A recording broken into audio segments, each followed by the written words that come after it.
আসসালামু আলাইকুম প্রিয় শিক্ষার্থীরা, কেমন আছো সকলে? আশা করি সকলেই ভালো আছো। আজকে আমি তোমাদের ষষ্ঠ শ্রেণীর বিজ্ঞান অধ্যায় 8 নিয়ে আলোচনা করব। অধ্যায় 8 হচ্ছে মিশ্রণ। এই অধ্যায় থেকে আমি 10টি বহু নির্বাচনী প্রশ্ন দেখিয়ে দেব। এই ধরনের প্রশ্ন দেখিয়ে দেওয়ার কারণ হচ্ছে তোমরা যেন বুঝতে পারো কোন প্রশ্নগুলো সবচেয়ে ইম্পর্টেন্ট, অর্থাৎ পরীক্ষায় সবচেয়ে বেশি আসে।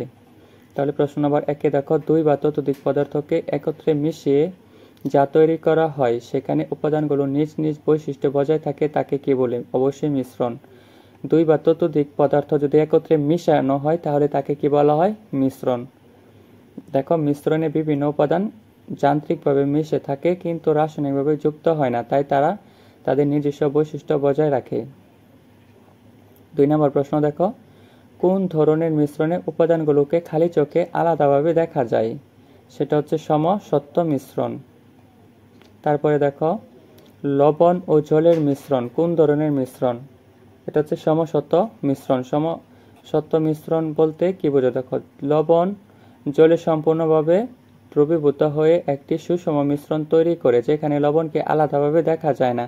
এটি একটি দ্রবণ, যা এক প্রকার সমসত্ব মিশ্রণ। কখন সমসত্ব মিশ্রণ হবে? যখন কোনো কিছু পানিতে দিবা, তখন সেটা আর পানি থেকে উদ্ধার করা সম্ভব হবে না এবং সেটার সঙ্গে একাকিত্ব হয়ে মিশে যাবে।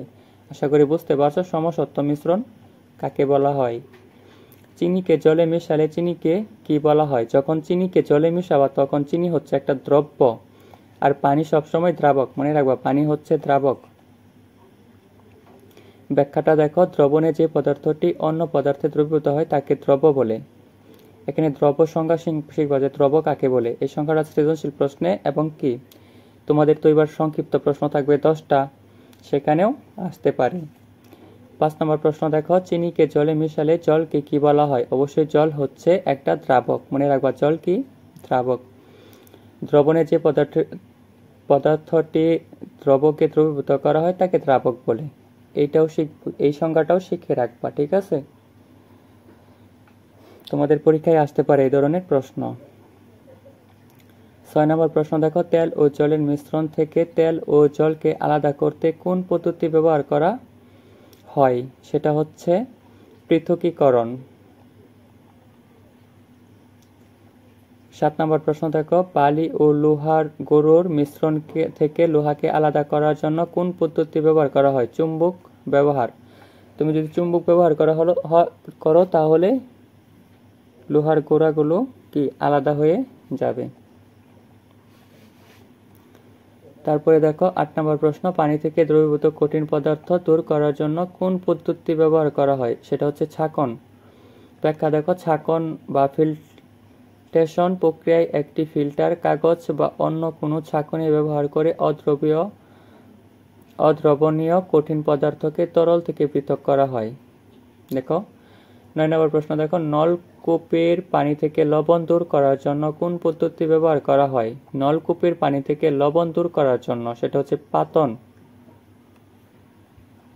ব্যাখ্যাটা বড়, পাতন প্রক্রিয়ায় লবণকে দ্রবীভূত করে এবং পরে ঠান্ডা করে বিশুদ্ধ পানি সংগ্রহ করা হয়। লবণ পাত্রে অবশিষ্ট পড়ে থাকে। যে প্রক্রিয়ায় একটি মিশ্রণের হালকা উপাদানগুলোকে বায়ু প্রবাহের সাহায্যে ভারী উপাদানগুলো থেকে আলাদা করা হয় তাকে কি বলে? তাকে বলা হয় ঝাড়া। যাই হোক, এই ছিল তোমাদের আজকের 10টি প্রশ্ন। তোমরা যদি পরবর্তীতে এই রকম 10টি প্রশ্ন পেতে চাও তাহলে অবশ্যই আমার চ্যানেলটির সাথে থাকো।